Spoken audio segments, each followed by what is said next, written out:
ఇంటింటి గృహలక్ష్మి latest promo. దివ్య అయితే water తాగుదామని చెప్పి కిందకి మెట్లు దిగుతూ అలా నడుస్తూ ఉంటుంది. ఇంతలో తన కాలుకి ఏదో తగిలేసరికి తను కిందకి చూసేసరికి రాజ్యలక్ష్మి అయితే అక్కడ రక్తంతో పడిపోయి ఉంటుంది. అది చూసి విక్రమ్ విక్రమ్ అంటూ గట్టిగా అరుస్తూ ఉంటుంది. అయినా సరే విక్రమ్ పలకడు.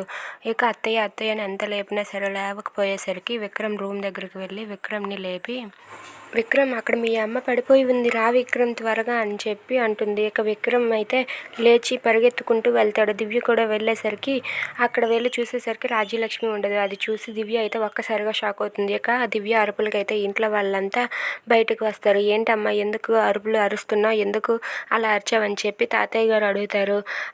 లేదు ఇందాకలా ఇక్కడ అత్తయ్య గారు రక్తంతో పడిపోయి ఉన్నారు, అది చూసి నేను గట్టిగా అరిచాను, విక్రమ్ని కూడా పిలిచానని చెప్పి అంటూ ఉంటుంది.